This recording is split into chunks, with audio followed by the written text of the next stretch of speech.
Hello.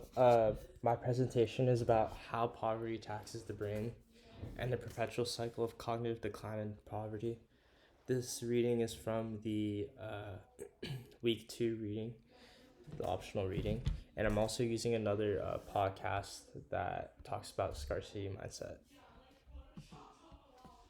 So, the main point of this presentation is that poverty fills up and decreases mental bandwidth, which is the ability to focus on different assets in your head at the same time. So, for example, it could be focusing on say you have a trouble, like you have to pay a car bill and then you have to deal with another issue in your life, like something related to your family, but it often becomes really hard to completely focus on one rather than managing that load equally. So that's just how humans work scientifically. So this could basically decrease the focus in important facets of life.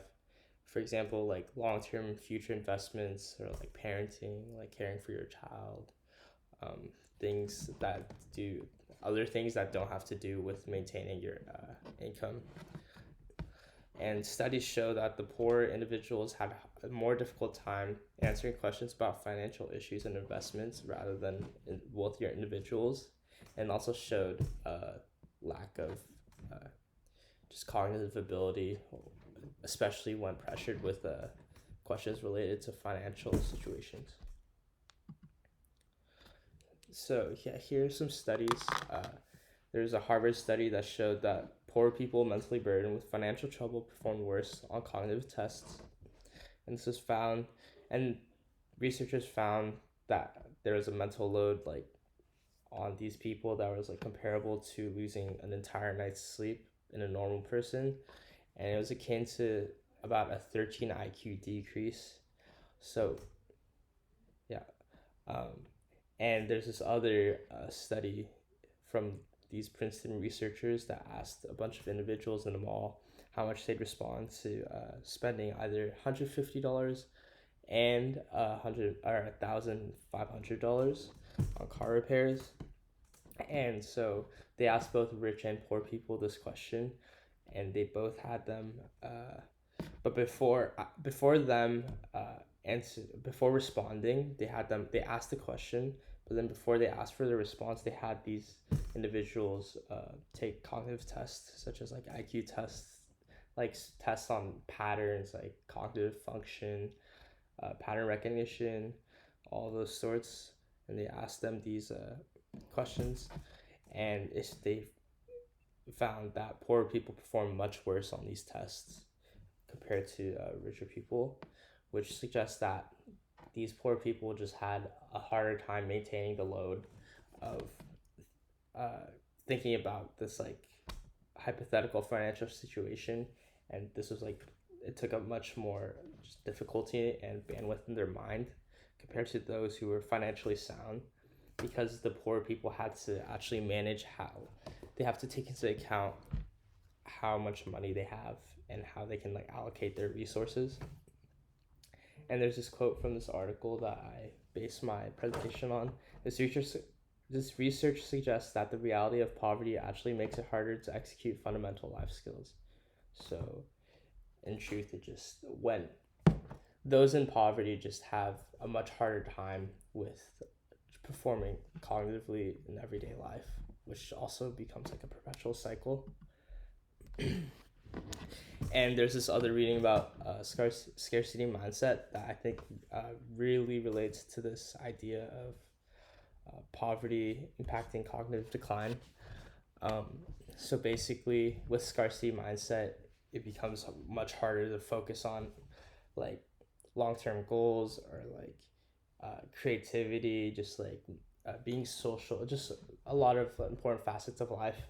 And instead, it becomes largely focused on the limited resources you have and how you're getting by day to day, and you're just mainly even like obsessive priority with like time and money.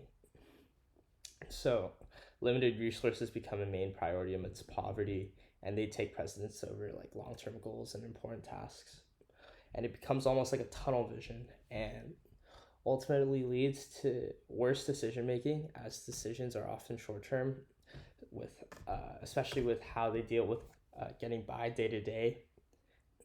And because of this, it becomes like a perpetual cycle as bad decisions, as these like short term decisions that ultimately harm these individuals just become a normal like thing. And then it becomes a cycle, and then it keeps them in poverty, but then the poverty keeps them in at a cognitive decline, and it just keeps going and going.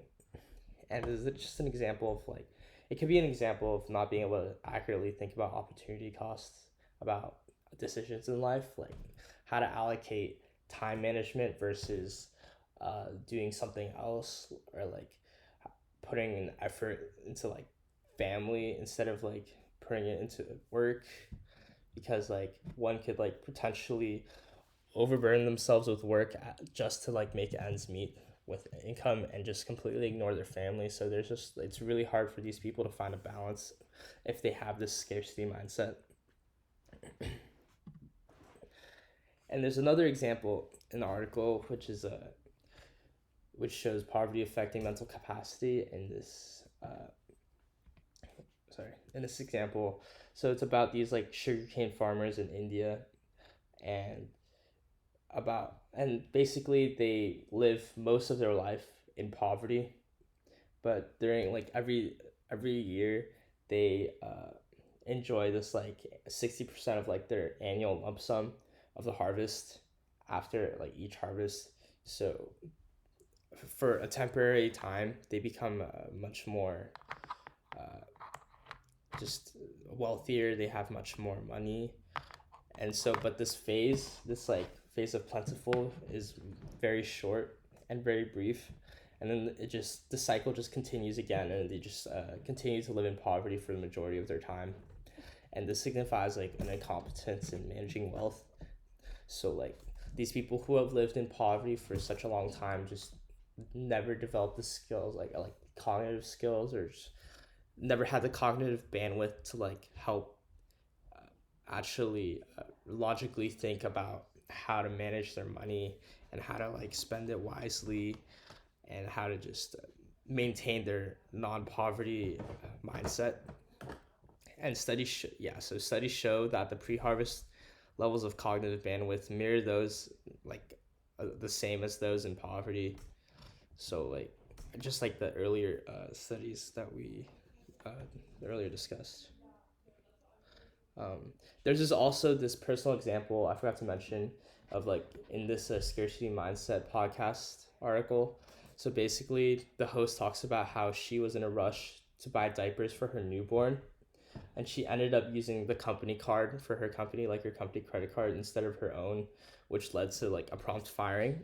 And then later on, reflecting on this experience, she ends up spending much of her credit on like mass purchases of like household and familial supplies instead of using her already meager balance more wisely, like her emergency funds and stuff.